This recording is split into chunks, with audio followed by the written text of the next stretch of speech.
Assalamualaikum warahmatullahi wabarakatuh. Alhamdulillah kita berikan kesempatan kita masuk ke pertemuan kedua di mata kuliah Sejarah Indonesia dan Dunia. Pada kesempatan kali ini saya akan coba membahas tentang bab yang sangat menarik sekali, yaitu pembentukan bumi dan manusia primitif atau manusia purba. Dan saya yakin teman-teman di sini sudah pernah dapat bab ini ya sewaktu di sekolah. Jadi ini sebenarnya mereview aja pengetahuan yang sudah pernah kalian dapatkan. Oke, untuk yang pembentukan bumi di sini ada 3 hal yang akan coba kita bahas. Yang pertama bumi, jadi saya akan memberikan gambaran terkait dengan bumi ini secara umum. Berikutnya kita bahas tentang periode terbentuknya bumi, dan terakhir yaitu teori pembentukan bumi. Oke, untuk yang pertama bumi.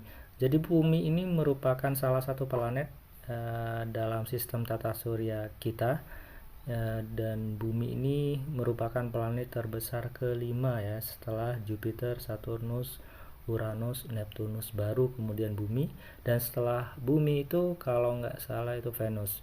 Dan di sini Venus itu bumi itu mempunyai kemiripan sifat dengan Venus. Kemiripannya dalam hal apa? Di sini disebutkan ada 2 ya. Pertama, kemiripannya dalam hal jenis bebatuan yang terkandung di bumi sama di Venus itu hampir sama, yaitu terdapat bebatuan silikat. Dan berikutnya kesamaannya dalam hal ukuran dan masa dari Venus itu menyerupai bumi, sehingga Venus sering disebut sebagai kembaran bumi. Terus bumi yang kita kenal juga merupakan planet yang satu-satunya planet yang mempunyai kehidupan. Kenapa kok hanya bumi yang merupakan planet yang mempunyai kehidupan?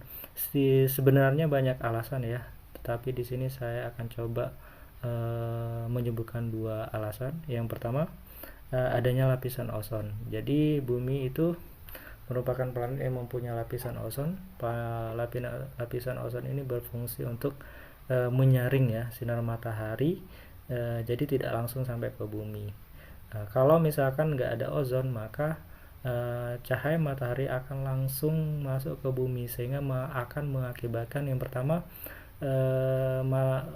makhluk hidup yang ada di bumi itu akan mati, dan berikutnya akan terjadi pemanasan global akibat akan terjadi es di kutub utara dan kutub selatan itu akan mencair, sehingga banyak pulau nantinya akan tenggelam gitu. Berikutnya selain mempunyai lapisan ozon, alasan kenapa bumi itu mempunyai kehidupan, alasan berikutnya itu adalah bumi itu memiliki air yang wujudnya cair. Jadi air yang kita ketahui kan wujudnya ada 3 ya. Yang pertama ada air yang berwujud padat yang kita kenal sebagai es, kemudian berwujud cair atau air ya, kemudian yang berwujud gas atau yang berwujud uap atau yang kita sebut sebagai uap air gitu ya. Nah, jadi sebagian besar air yang ada di bumi itu wujudnya dalam bentuk cair. Nah, kenapa dalam bentuk cair? Karena ya dipengaruhi oleh suhu permukaan di bumi. Jadi suhu permukaan bumi itu ideal ya, yaitu 14 derajat Celcius. Kenapa bisa ideal? Karena jarak antara bumi dengan matahari itu nggak terlalu jauh dan tidak terlalu dekat, yaitu sekitar 150 juta kilometer. Kalau misalkan jarak bumi ke matahari itu kurang dari 150 juta kilometer, otomatis suhu permukaan bumi akan meningkat. Kalau meningkat, maka air akan menguap, artinya air akan berubah menjadi uap. Sedangkan kalau misalkan lebih besar dari 150 juta kilometer, maka air akan berubah menjadi es ya. Jadi jarak 150 km bumi ke matahari itu adalah jarak yang paling ideal, sehingga air yang ada di bumi itu sebagian besar berwujud cair. Berikutnya, jadi gerakan bumi itu ada dua, ada rotasi dan revolusi. Rotasi itu dapat kita artikan sebagai gerakan perputaran bumi pada porosnya ya. Dan rotasi ini akan menyebabkan beberapa hal. Yang pertama yaitu terjadinya siang dan malam. Bagian bumi menghadap matahari maka akan terjadi siang, sedangkan yang kebalikannya ya, yang membelakangi matahari maka akan terjadi malam. Selain itu, selain terjadinya siang dan malam, akibat dari rotasi itu terjadinya perbedaan waktu. Jadi di sini kalau di literatur disebutkan setiap 15 derajat bujur timur ya, itu akan terjadi perbedaan waktu 1 jam. Dan coba kita lihat di Indonesia. Di Indonesia itu bujur timurnya antara 95 sampai 141 atau selisihnya itu 46 derajat ya. Jadi 46 derajat dibagi 15 berarti di situ ada selisih waktu antara 95 bujur timur dengan 141 bujur timur, itu selisihnya 3 jam. Makanya di Indonesia ada 3 jenis waktu ya. Ada WIB, WIT dan WITA. Berikutnya revolusi. Revolusi itu gerakan bumi mengelilingi matahari. Di sini akibatnya akan mengakibatkan perubahan musim ya. Jadi kalau misalkan di Indonesia itu kita kenal ada 2 jenis musim, musim kemarau dan musim penghujan, dan lama revolusinya itu 365,25 hari. Jadi kalau di penanggalan kita biasanya kan 365 hari ya. Tapi sebenarnya fakta ilmiahnya lebih dari itu, yaitu 365,25 hari. Dan hal ini sebenarnya bisa kita lihat. Jadi setiap 4 tahun sekali nanti penanggalannya bukan 365 tapi 366 ya, atau istilahnya tahun kabisat. Tahun kabisat itu kita bisa lihat di bulan Februarinya, yang biasanya itu 28 hari, ini berubah menjadi 29 hari tiap 4 tahun sekali. Periode terbentuknya bumi.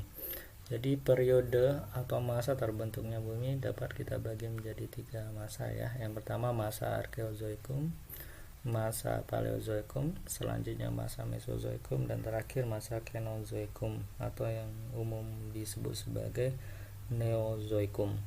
Untuk yang pertama, masa Arkeozoikum ini berlangsung sekitar 2,5 miliar tahun yang lalu, dan pada masa ini bumi berupa bola panas dan belum ada makhluk hidup yang hidup pada masa Arkeozoikum ini. Selanjutnya ada masa Paleozoikum. Kalau masa Paleozoikum ini berlangsung 500 sampai 245 juta tahun yang lalu. Dan pada masa Paleozoikum ini suhu bumi masih belum stabil, artinya terjadi perubahan, kadang naik, kadang turun. Dan hal yang penting pada masa Paleozoikum ini curah hujannya cukup tinggi, dan pada masa ini mulai terbentuk, mulai ada makhluk hidup bersel satu atau yang kita sebut sebagai uniseluler. Paleozoikum ini dibagi menjadi 5 periode ya. Ada Kambrium, Silur, Devon, selanjutnya Karbon, dan Permian. Apa yang membedakan 5 periode ini? Perbedaannya itu terletak pada makhluk hidup yang hidup di periode ini. Untuk yang pertama, misalkan saya kasih contoh, untuk periode Kambrium itu didominasi oleh ubur-ubur dan ikan ya. Sedangkan untuk Silur ada lumut, ada tanaman vaskuler atau tanaman yang memiliki xilem dan phloem. Kemudian ada Devon. Untuk yang Devon ini ya, ini didominasi oleh hiu dan amfibi. Sedangkan pada masa atau periode Karbon itu didominasi oleh jenis hewan reptilia.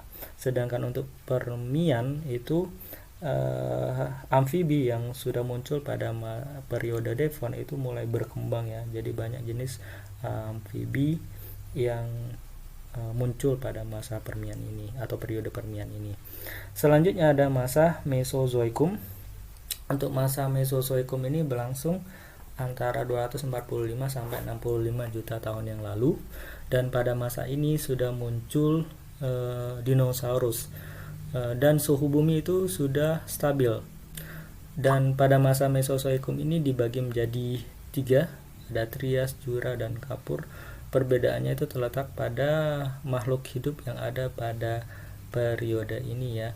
Dan di sini ada hal penting ya, dinosaurus itu mengalami kepunahan pada masa Kapur karena ada hantaman meteor dari luar angkasa yang menghantam bumi, sehingga makhluk hidup dinosaurus makhluk hidup raksasa yaitu dinosaurus itu mengalami kepunahan pada periode Kapur ini. Selanjutnya yaitu terakhir yaitu masa Kenozoikum atau yang disebut sebagai Neozoikum ya. Kalau masa Neozoikum ini berlangsung sekitar 60 juta tahun yang lalu, dan keadaan bumi itu sangat stabil sekali ya. Dan pada masa Neozoikum ini dibagi menjadi 2 periode atau 2 zaman ya. Ada zaman tersier dan juga ada zaman kuarter. Pada zaman tersier itu sudah mulai muncul mamalia, yaitu sejenis kera dan monyet. Sedangkan untuk kuarter itu sudah mulai muncul manusia purba yang nanti akan kita bahas di subbab berikutnya gitu ya. Teori pembentukan bumi. Ada 5 teori pembentukan bumi ya. Yang pertama ada teori pasang surut gas, selanjutnya ada teori ledakan besar, teori kabut nebula, teori planetesimal, dan terakhir teori bintang kembar. Untuk yang pertama yaitu teori pasang surut gas, itu pertama kali ditemukan oleh Jeans dan Jeffrey pada tahun 1918. Jadi menurut teori ini jadi ada bintang besar ya yang ukurannya besar mendekati matahari, sehingga nanti akan terjadi pasang surut di matahari tersebut ya. Kenapa bisa terjadi pasang surut? Karena adanya gaya tarik menarik antara matahari dan bintang yang tadi yang ukurannya besar. Dan pada suatu kondisi bagian matahari itu ada yang tertarik dan terlepas, dan yang tertarik dan terlepas inilah yang nantinya menjadi planet-planet yang akan mengelilingi matahari, dan salah satunya itu adalah bumi. Selanjutnya adalah teori ledakan besar atau yang biasa kita sebut dengan teori Big Bang. Nah, teori ini adalah teori yang paling terkenal karena didukung oleh fakta-fakta ilmiah atau temuan-temuan ilmiah. Jadi menurut teori ledakan besar ini, alam semesta itu awalnya berasal dari sesuatu yang padat dan panas yang kemudian meledak sedemikian rupa, sedahsyat mungkin ya. Kemudian terbentuklah materi-materi alam semesta yang berasal dari ledakan tersebut, dan salah satunya itu adalah bumi. Teori selanjutnya adalah teori kabut nebula. Teori ini sering disebut sebagai teori kabut Kahn-Laplace karena ditemukan pertama kali oleh Kahn tahun 1755 yang kemudian disempurnakan oleh Laplace tahun 1796. Jadi menurut teori ini alam semesta itu terdapat gas ya yang kemudian berkumpul membentuk kabut nebula atau kabut yang tersusun atas awan, debu, dan gas. Kemudian karena ada gaya tarik menarik antara satu gas dengan gas lain, maka akan terbentuk kumpulan kabut yang ukurannya sangat besar yang kemudian akan berputar dengan cepat ya. Karena perputarannya cepat, maka bagian di tengah atau bagian khatulistiwa akan terlempar dan terpisah, yang kemudian memadat akibat proses pendinginan, dan pemadatan itulah yang akan membentuk planet-planet, salah satunya adalah matahari. Teori berikutnya adalah teori planetesimal. Jadi teori ini pertama kali dikemukakan oleh 2 orang yaitu Moulton dan Chamberlain pada abad ke-20 ya. Jadi menurut teori ini matahari atau bintang itu tersusun atas gas yang bermassa besar. Kemudian bintang lain ya selain dari matahari itu mendekati matahari.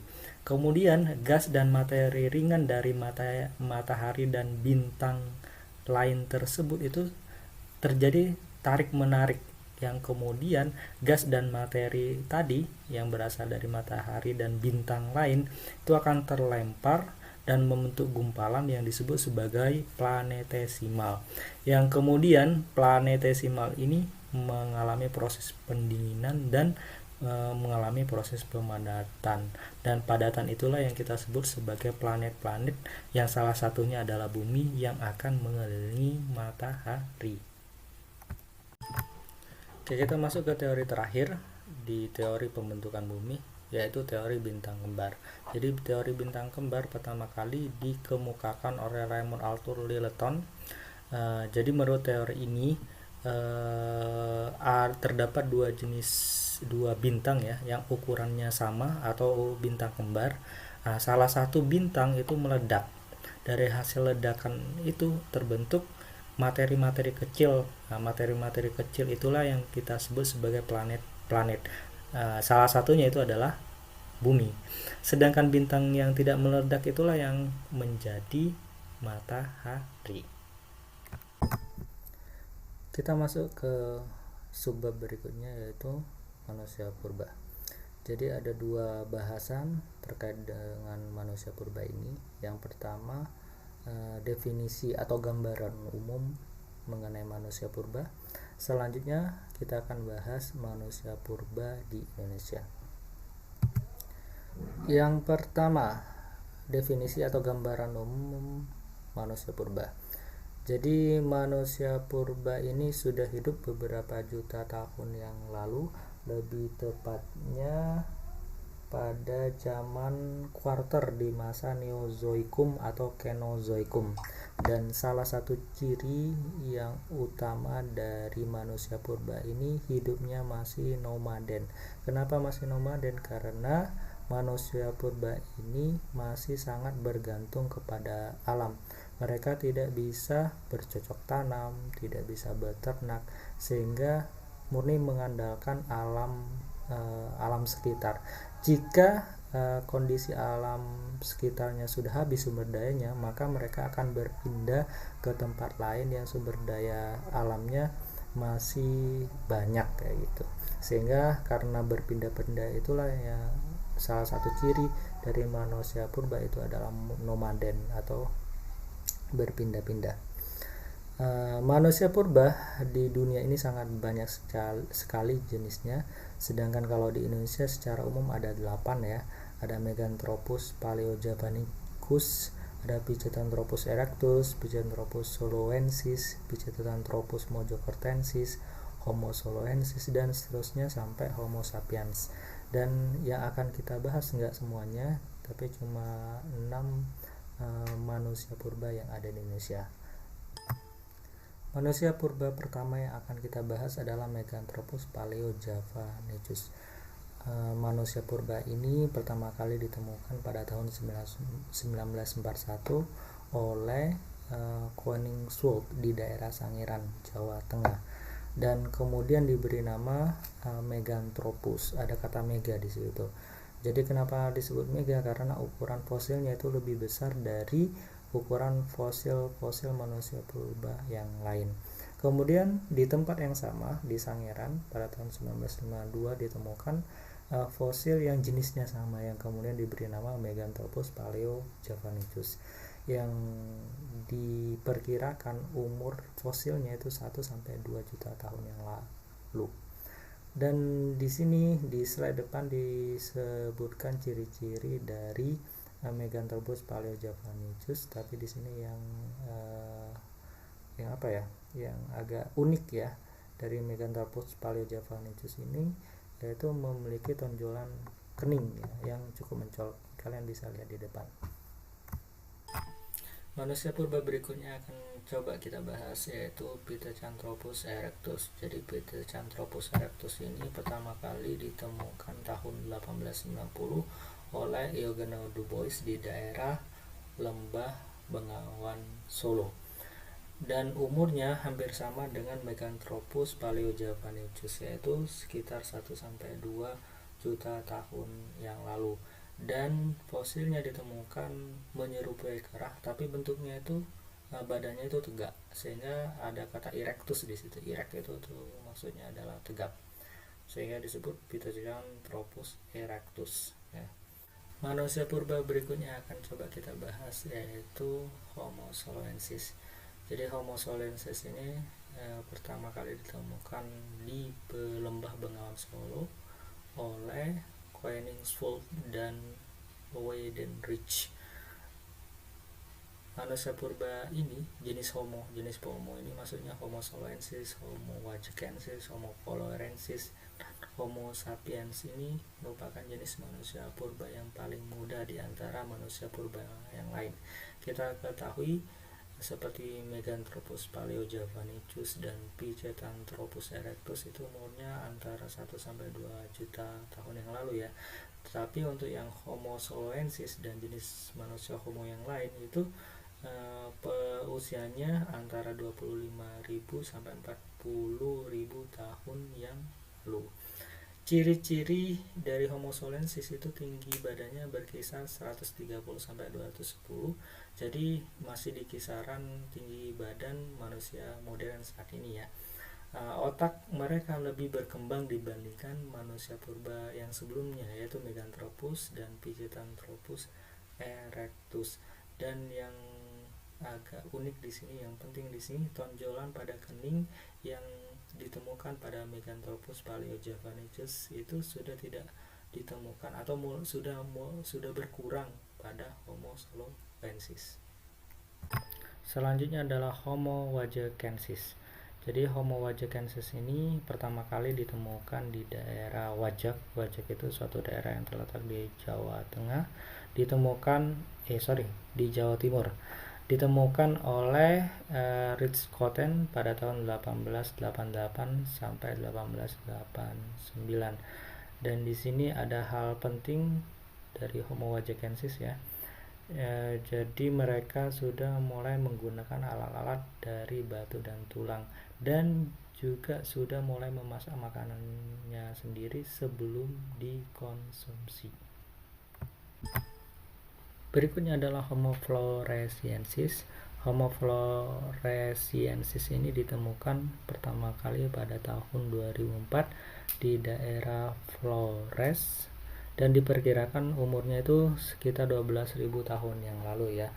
Jadi hasil pengamatannya Homo floresiensis ini memiliki tinggi sekitar 100 cm. Jadi tergolong cebol. Kenapa cebol? Dari hasil literatur itu disebutkan karena mereka itu terkurung di Pulau Flores selama ribuan tahun yang lalu, sehingga lama-kelamaan keturunan mereka itu mengalami pengecilan ukuran tubuh. Kemungkinan ya, karena terkurung sehingga variasi jenis makanan yang mereka konsumsi itu agak kurang. Terus ciri-cirinya bisa kalian lihat di depan, tulangnya rapuh dan wajahnya cenderung datar dan tidak menonjol. Jadi sudah mendekati manusia modern. Manusia purba terakhir adalah Homo sapiens. Jadi Homo sapiens merupakan manusia purba yang paling muda yang ditemukan ya. Dan di sini ciri fisiknya itu menyerupai manusia modern. Dan hal yang penting lain, Homo sapiens merupakan manusia purba yang paling cerdas, dan hasil pengukuran volume otaknya itu berkisar antara 1000 sampai 1200 cc. Sedangkan kita ketahui di manusia modern saat ini itu ukuran volume otaknya itu lebih besar dari 1000. Jadi Homo sapiens ini sudah dari segi kecerdasan ya, itu sudah sama atau menyerupai manusia modern. Demikianlah pembahasan tentang pembentukan bumi dan sejarah manusia primitif atau manusia purba ya. Jadi ini sebenarnya gambaran singkat aja. Kalau kalian tertarik akan materinya, kalian bisa browsing di internet, dan literaturnya yang membahas terkait dengan hal ini sangat